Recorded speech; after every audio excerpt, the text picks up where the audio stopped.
క్రీస్తునందు మాకు అత్యంత ప్రియులైన దేవుని పిల్లలైన మీ అందరికీ ఉదయకాలపు శుభాలు వందనములు తెలియజేసుకుంటూ నేటి దిన వాక్య సందేశం కొరకు మిమ్మల్ని అందరినీ ప్రేమతో ఆహ్వానాన్ని తెలియజేస్తూ ఉన్నాను. రండి దేవుని వాక్యాన్ని చదివి కొన్ని మాటలు మనము నేర్చుకుందాం.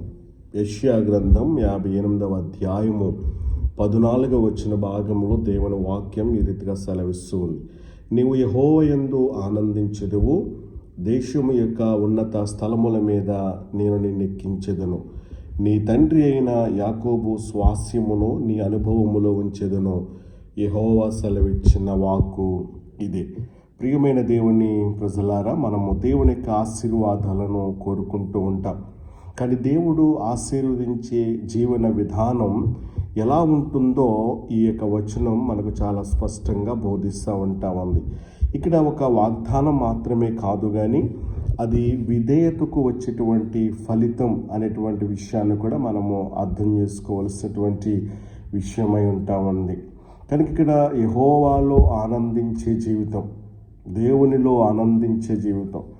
ఈ లోక ఆనందం ఎట్లాంటిది అని అంటే క్షణికమైనది, కానీ దేవునిలో కలిగేటువంటి ఆనందం ఎట్లాంటిది అని అంటే కనుక స్థిరమైనది అనేటువంటి సత్యాన్ని నేను మీకు జ్ఞాపం చేస్తూ ఉన్నాను. కనుక పాపాన్ని విడిచిపెట్టినప్పుడు, దేవుని చిత్తములో నడిచినప్పుడు మన హృదయం నిజమైనటువంటి ఆనందంతో నిండుతూ ఉంటుంది. అందుకనే సంకీర్తన 16వ సంకీర్తనలో 11వ వచనములో మనం చూస్తూ ఉన్నప్పుడు, నీ సన్నిధిలో సంపూర్ణమైన ఆనందము ఉంది అని అంటాడు. రెండవ సత్యాన్ని నేను మీకు జ్ఞాపం చేస్తూ ఉన్నాను. ఉన్నత స్థలములకు నడిపించే దేవుడు మన దేవుడు. కనుక దేవుడు మనలను దిగజార్చడానికి కాదు, కానీ ఉన్నతమైనటువంటి స్థలాలకు తీసుకుని వెళ్ళడానికి ఆయన కోరుకుంటూ ఉన్నాడు. ఉన్నతమైనటువంటి స్థలాల మీద నేను ఎక్కించదును అని అంటా ఉన్నాడు. అలాగైతే విధేయత, వినయం, నీతితో కూడినటువంటి జీవితం మనలను ఏం చేస్తాడనంటే కనుక దేవుడు గౌరవ స్థితికి తీసుకుని వెళ్తాడనే సత్యాన్ని ఈ దినాన మనము గమనించవలసినటువంటి వారమైంటా ఉన్నాం. మూడవ సత్యం ఇక్కడ మనకు తెలియజేస్తూ ఉంది పరిశుద్ధ గ్రంథమైన బైబిల్ ద్వారా. యాకోబు స్వాస్యాన్ని అనుభవించే ఆశీర్వాదం. ప్రభునందు ప్రియ దేవుని బిడ్డలారా, యాకోబుకి ఇచ్చిన వాగ్దానాలు ఈరోజు దేవుని పిల్లలైనటువంటి మనకును వర్తిస్తాయి అనేటువంటి వాస్తవాన్ని మనం గుర్తించాలి. ఎందుచేతనంటే దేవుడు తన ప్రజలను ఎప్పుడు కూడా ఖాళీ చేతులతో పంపడు. దేవుని యొక్క వాక్యములో మనం చదువుతూ ఉన్నప్పుడు 37వ సంకీర్తన 25వ శరణంలో, నీతిమంతుడు విడవబడటం నేను చూడలేదు అని అంటూ ఉన్నాడు. 4వ సత్యం ఇక్కడ మనము అర్థం చేసుకోవలసిన విషయం, యెహోవా నోటి మాట అంటే మారని వాగ్దానం అనేటువంటి సత్యం మనం అర్థం చేసుకోవాలి.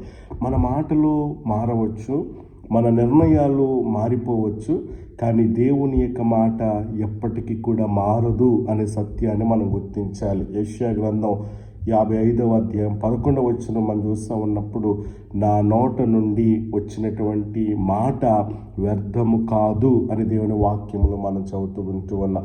కనుక ఈ మాటలు వింటున్న నా ప్రియ సోదరి సహోదరుడా, ఈరోజు మనల్ని మనం ప్రశ్నించుకుందాం, మన యొక్క ఆనందం దేవునిలో ఉందా అనే సత్యాన్ని మనము గ్రహించాలి, మనం ప్రశ్నించుకోవాలి. అంతేకాదు, నా జీవితం దేవునికి ఇష్టమైనదేనా అనేటువంటి ప్రశ్నను కూడా మనం ప్రశ్నించుకోవాలి.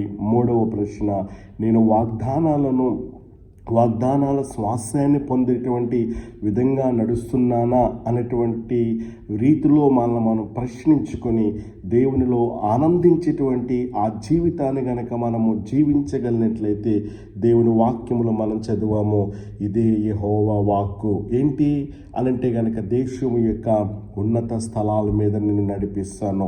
దేవుని యొక్క వాగ్దాన స్వాస్యాన్ని నీవు అనుభవించేటట్లుగా దేవుడు చేస్తాడు. ఎందుకంటే ఆయన నోటి మాట ఎన్నడూ కూడా మారదు. కాబట్టి ఈరోజు నువ్వు ప్రార్థించగలవా? ప్రభువా, నీలో ఆనందించే హృదయాన్ని నాకు దయచేయి ప్రభువా. నీ చిత్తానుసారంగా నడుచుకునేటువంటి కృప నాకు అనుగ్రహించు ప్రభువా. నీ వాగ్దానాలను నా జీవితంలో నెరవేర్చేటువంటి కృప, ఆ యొక్క కృపను నాకు అనుగ్రహించు ప్రభువా అని నువ్వు ప్రార్థించగలిగినట్లయితే ప్రభు నీకు ఆ రీతిగా సహాయం చేయడానికి ఇష్టపడుతూ ఉన్నాడు.